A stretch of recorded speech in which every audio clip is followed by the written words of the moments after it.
take a ride.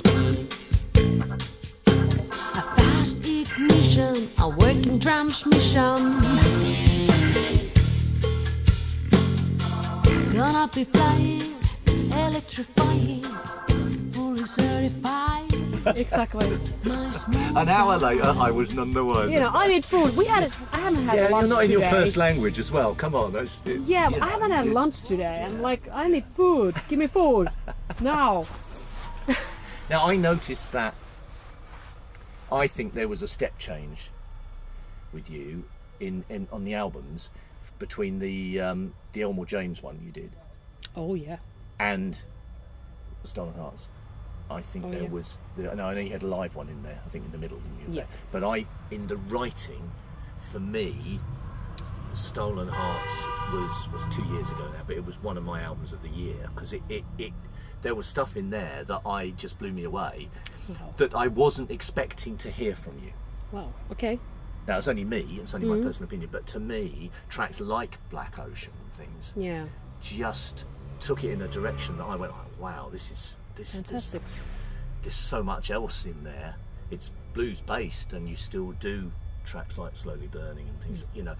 But there was you'd built upon it. I believe you have to grow as an artist, and of course, all the albums usually reflect on what you have, what you experience in life in certain periods. Well, there's a little things you can put to music. Of course, not all is from my diary. It's not that. Yeah. There's a lot of fantasy there as well, like in Another World, for instance. But I bet you find there's odd little lines you write. Little lines and you go because you go like, me. I had that. I've been through that. And that line's from me. That's me. That's my life or something. Yeah. And at the same token, I feel that I have. Liberated as a guitar player.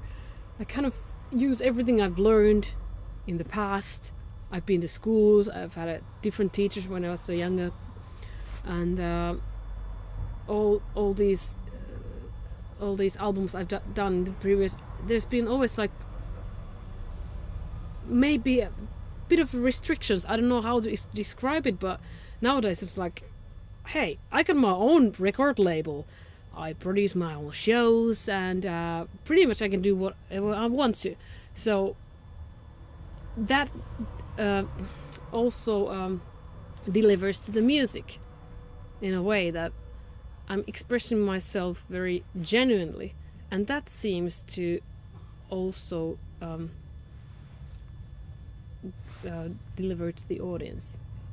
They kind of get that, and they feel it.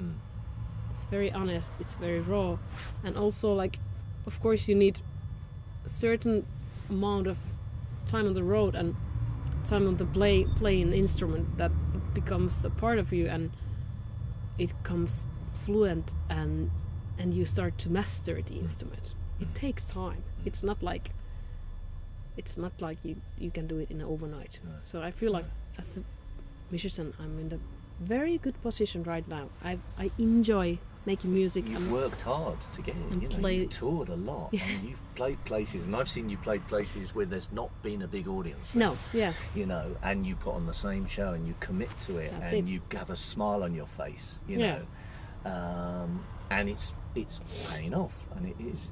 It's. Well, if I wouldn't love this would be mad thing to do, to travel around the world all the time.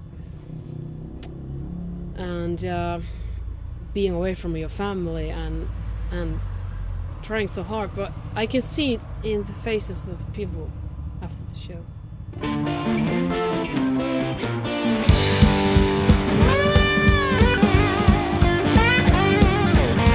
Used to weeks I'd be so bored, all the troubles at my door. Was waiting for a lucky kick, but I ended up just feeling sick. My boyfriend was out of town, I was looking for a wedding gown. 1,000 is a decent price, my wedding dress, no compromise. So he returned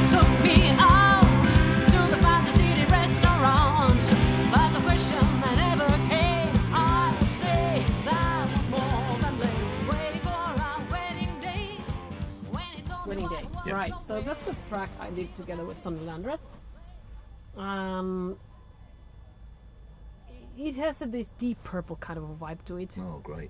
So it's like a kind of a fast shuffle.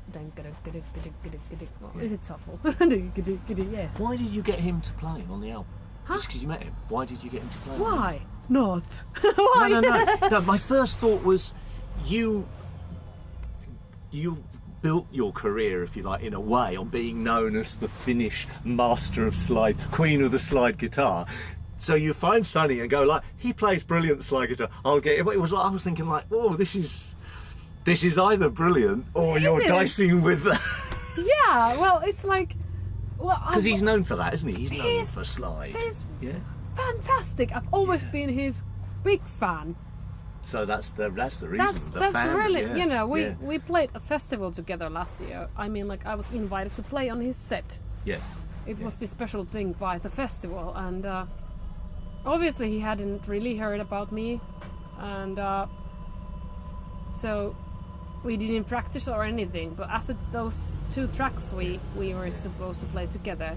And did you play slide? Were you playing slide, or were you Of course, playing I was rhythm? playing slide. Okay. It's online also. Check it out. Okay. So, but I was making him to shine. You know, Yeah. I was there guesting on his band. Yeah. So I did everything that I could do to make him sound good. You know. Yeah. So we played those 2 songs together, and then he was like, "Stay for the rest of the songs." You know, and we happened to play like many. Okay. It happened like the same with Carlos Santos. He was like, Yeah. "Yeah, please come join with me on stage."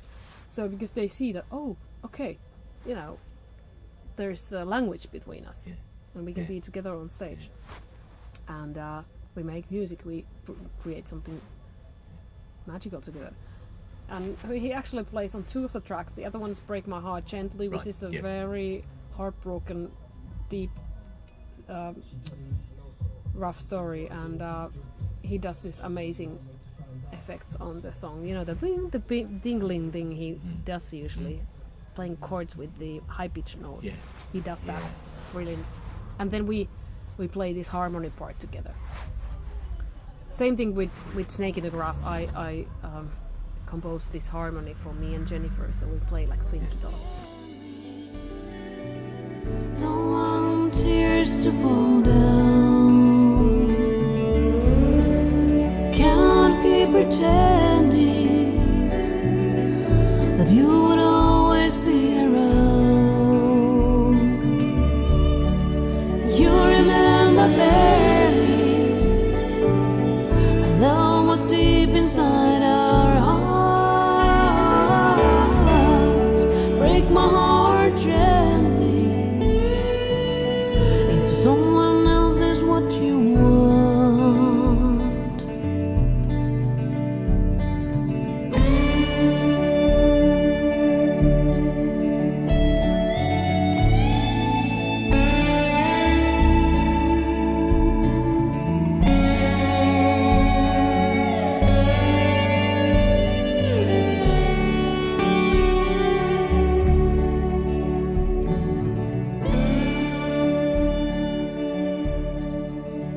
That's brilliant. One final question, because I'm going to let you go. Sure, yeah. Why did you record in Austin? What was were you over there? Were you touring over there? Or We actually mixed it in Austin, Texas by Chris Bell. So that was convenient. I recorded the whole album in Helsinki. Yep. Okay. And so you kind of did that with, didn't you, before with Soul and Hearts? You recorded a lot of it, and then you did the vocals in London with Chris Kinsey. Yeah. So again, you've got this idea of you doing the solid work at home and then going somewhere else. That's right. Why Austin in particular, or just the vibe, or? Yeah, exactly. I wanted to have a bit of the international vibe to it, and the American sound. It's also been mastered in Los Angeles by Gavin Larson, who is a Grammy awarded mastering studio. Lucinda Williams, Eric Clapton, Robert Plant, and Alison Krauss. All these amazing artists have been there. I know. And this was suggested by Chris Bell, the mixing engineer, and so I thought about, as you say, you have to go forward and try different things to achieve something else, something different. My heart can be broken, but by the same token there is something burning.